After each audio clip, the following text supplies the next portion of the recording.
Pour ce nouveau Côte Basque Madame, la rubrique Demeure d'exception, on va retrouver Fabrice Bizotta qui nous a trouvé une pépite.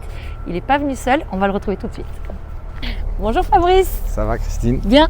Et toi? Très bien, ça va. Et je te présente Julie Enchantée. d'Architecture Immobilier qui nous présente cette magnifique villa qui est ultra contemporaine mais des années 1970. Cette maison s'appelle la Villa Tenaya, construite par Yves Salier, architecte très connu d'un mouvement qui s'appelle l'école bordelaise. La particularité de cette architecture, c'est qu'elle est très sculpturale. On est vraiment très incrusté dans la nature. C'était d'ailleurs le souhait au départ de cet architecte, comme beaucoup de cette génération, inspiré bien évidemment de tous les courants de Frank Lloyd Wright, de pouvoir vraiment s'adapter au terrain, à son environnement. On a en plus un terrain qui est en forme de terrasse, donc il fallait bien que la maison vienne s'incruster dans cette colline, avec un jeu de porte-à-faux qui finalement donne un peu un jeu de lévitation. Enfin, c'est assez intéressant avec une silhouette qui est très horizontale. On a vraiment ce revêtement de crépi blanc qu'on va retrouver à l'intérieur. Donc il n'y a aucune rupture en fait entre les murs intérieurs et les murs extérieurs, puisque ça aussi c'était la volonté de l'architecte de pouvoir avoir un effet dedans-dehors sans vraiment de rupture,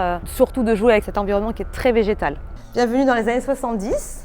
La maison est restée quasiment intacte, dans le moindre détail, entièrement rénovée en 2018 par le cabinet de Hugues Touton à Bordeaux. C'était un sacré défi parce qu'il fallait respecter en fait ce qui avait déjà été dessiné à l'époque et dénaturer le moins possible tout l'intérieur. Ce qui est hyper intéressant dans cette maison, c'est qu'elle a des cadrages qui sont assez uniques et partout où l'œil se promène, on a toujours une vue sur l'extérieur, un carré, un rectangle, une perspective.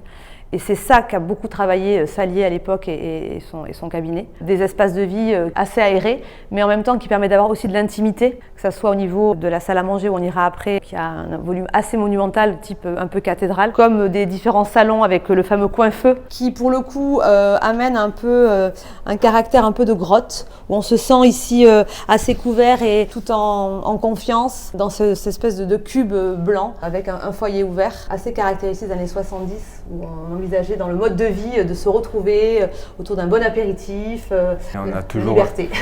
La vue, peu importe où on balaye notre regard, on a toujours l'œil vers l'extérieur. C'est des choses qui peuvent se perdre dans l'architecture d'aujourd'hui. Et je pense que c'est aussi un manque de temps, c'est-à-dire que les architectes passent de moins en moins de temps sur les terrains, faire des croquis, à essayer de se poser pour voir les perspectives exploitables et travailler le dehors-dedans, ce qu'ils faisaient vachement avant. La réussite aussi de ces maisons, c'est le temps. C'est le temps consacré à la recherche architecturale. Chaque pièce a une fonction et c'est vrai, ça se ressent dès qu'on rentre en fait. Voilà. Il n'y a pas de chichi ici, on est vraiment sur du brut, des matières brutes. C'est aussi ce qui donne aussi les caractéristiques de cette maison. Bel exemple de conservation des attributs des années 70, avec en particulier les baies vitrées, qui, à l'image de ce que faisait Le Corbusier, on est vraiment sur un vitrage qui pénètre directement dans le sol. Ça, clairement, la propriétaire, en 2018, quand elle rachète la maison, décide de ne pas y toucher. Sur les nouvelles normes, on serait obligé d'avoir du double vitrage avec un encadrement. Voilà. Je pense que même ça pourrait être classé, ce genre d'ouvrage, pour justement obliger les propriétaires à ne pas les changer. Ça fait contresens. Tout à fait. Mais sur le style, c'est quelque chose d'important. Elle est classée, la maison. Elle vient de recevoir le label il y a 1 an et demi. Ah ben voilà, parfait. Donc ça veut dire qu'on ne peut plus y toucher. L'un des atouts de cette maison, c'est bien évidemment son environnement, malgré tout, très végétal.